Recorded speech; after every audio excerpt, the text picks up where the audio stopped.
अभी कुछ महीनों पहले यूएस के एक्स प्रेसिडेंट जो जो बाइडन है, उनका एक न्यूज़ आई थी उनकी कि उनको प्रोस्टेट कैंसर हो गया है। तो मैंने इसके बारे में पढ़ना जब शुरू किया तो एक तो ये समझ में आया कि ओल्ड एज डिजीज़ है प्रोस्टेट कैंसर। और लेकिन ये ऐसा भी नहीं है कि ये यंग पॉपुलेशन में बिल्कुल नहीं है। इसकी बीमारी, इसके डिसऑर्डर, इसकी डिजीज़ को हम समझने से पहले इस ऑर्गन को आप अगर समझाएं कि इसका काम क्या है। अतुल, ये बहुत कॉमन प्रॉब्लम है प्रोस्टेट की। तो प्रोस्टेट एक मेल रिप्रोडक्टिव सिस्टम का एक बहुत ही स्मॉल बट इम्पॉर्टेंट ग्लैंड है। ये अखरोट के आकार का होता है और ये ग्रंथि यूरिनरी ब्लैडर के मुंह पे पाई जाती है। अब प्रोस्टेट के तीन मेन काम है। पहला काम है ये सीमन जो वीर्या होता है पुरुषों का, उसका कुछ पार्ट बनाता है। ये एक मिल्की लिक्विड प्रोड्यूस करता है जो सीमन का कुछ पार्ट बनाता है।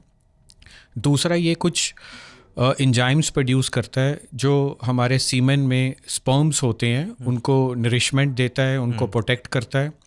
और तीसरा एक प्रोस्टेट का इम्पॉर्टेंट काम है, ये सीमन को बॉडी से बाहर निकालने का काम करता है, यानी ये इजैकुलेशन में हेल्प करता है। तो ये तीन मेन काम है प्रोस्टेट के हमारी बॉडी में। क्या यूरिन भी कंट्रोल करता है? यस, यूरिन दो चीज़ों से कंट्रोल होता है हमारी बॉडी में।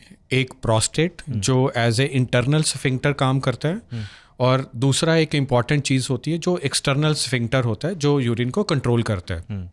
तो इन दो चीज़ों से हमारा यूरिन कंट्रोल होता है, जिससे कि हम इनवॉलंटरली यूरिन लीक नहीं होता। अच्छा, और जो लोग कहते हैं कि प्रोस्टेट मेरा बढ़ गया है, एक सामान्य यही जो है बताने की शैली है लोगों की, और उनमें सिम्टम ये बताते हैं कि पेशाब बहुत रुक रुक के आ रहा है। तो प्रोस्टेट क्या पेशाब की नली को दबा देता है, क्या ऐसा है? देखो, जैसे मैंने बताया कि जो प्रोस्टेट की लोकेशन है वो ब्लैडर के मुंह पे है। तो ब्लैडर के मुंह से एक ट्यूब है जिसको यूरेथ्रा बोलते हैं, जिससे हमारा यूरिन बाहर निकलता है। तो जो प्रोस्टेट है वो यूरिनरी ट्यूब, यूरेथ्रा जिसको हम बोलते हैं, वो प्रोस्टेट के अंदर से होके निकलती है। और जब प्रोस्टेट का साइज़ और उसका आकार बढ़ता है तो वो यूरिनरी ट्यूब जिसको यूरेथ्रा बोलते हैं उसको प्रेस करता है, जिससे ये सारे सिम्टम्स, यूरिन का रुक रुक के आना, फ्लो कम होना, ये प्रॉब्लम्स होती हैं। अच्छा, और बढ़ती उम्र के साथ प्रोस्टेट की कौन कौन सी समस्याएं आपने आम देखी हैं? तीन मेन टाइप्स की प्रॉब्लम होती हैं प्रोस्टेट की। प्रोस्टेटाइटिस, जिसमें कि प्रोस्टेट की इन्फ्लेमेशन या प्रोस्टेट में इन्फेक्शन हो जाता है। दूसरा प्रॉब्लम है बीपीएच, जिसको बिनाइन प्रोस्टेटिक हाइपरप्लेसिया बोलते हैं। इसमें प्रोस्टेट का आकार उम्र के हिसाब से बढ़ता है। और तीसरा एक कॉमन प्रॉब्लम है प्रोस्टेट कैंसर। अच्छा। तो तीन टाइप की मेन प्रॉब्लम्स होती हैं। अच्छा, और आपने बताया कि उम्र के हिसाब से प्रोस्टेट बढ़ता है। क्या बढ़ता ही है उम्र के हिसाब से, या किसी किसी में बढ़ सकता है, या सबके में बढ़ता है? देखो, यही पुरुषों की बॉडी में यही एक ग्लैंड है जो कॉन्स्टेंटली बढ़ती रहती है। अब बढ़ने की स्पीड हर पुरुष में अलग होती है। अब किसी का 40 की एज में प्रोस्टेट साइज़ बढ़ना चालू होता है और कुछ लोगों का लेट 60s में और 70s में जाके बढ़ता है। बट ये ज़रूर है कि ये साइज़ बढ़ता है, बढ़ने की स्पीड अलग अलग है। अच्छा, तो आप सबसे ज़्यादा कॉमन क्या देखते हैं कि ये बढ़ना जो है, यही समस्या ज़्यादा दिखी आपको, या जो आप बीपी वो बता रहे हैं बीपीएच? देखो, सबसे ज़्यादा कॉमन प्रॉब्लम तो बीपीएच है ना। तो 40s के बाद ये प्रॉब्लम होनी शुरू हो जाती है।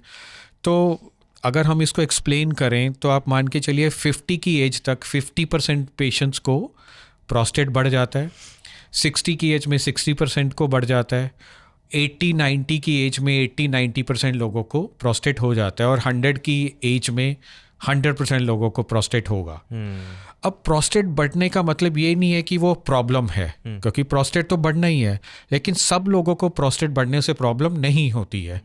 जिन लोगों को सिम्टम्स आते हैं उनको ट्रीटमेंट की ज़रूरत होती है। अच्छा, मतलब ये सिम्टोमेटिक भी हो सकता है? यस, बहुत सारे लोगों को सिम्टम्स नहीं आते हैं या माइनर सिम्टम्स होते हैं जिनको हम अपना लाइफस्टाइल मॉडिफाई करके ठीक कर सकते हैं। हर किसी पुरुष या पेशेंट को ट्रीटमेंट की ज़रूरत नहीं होती है। या बॉडी एडजस्ट भी करती रहती है, अगर बढ़ गया है तो ठीक है उस हिसाब से? क्या है कि वो हमारी प्रॉब्लम कितनी है उसके ऊपर डिपेंड करता है। माइनर प्रॉब्लम्स को हम एडजस्ट कर लेते हैं over a period of time. But हाँ, अगर हमें डे टू डे लाइफ में प्रॉब्लम आ रही है प्रोस्टेट के चलते, तब हमें उसको इन्वेस्टिगेट करना चाहिए और उसको ट्रीटमेंट लेना चाहिए।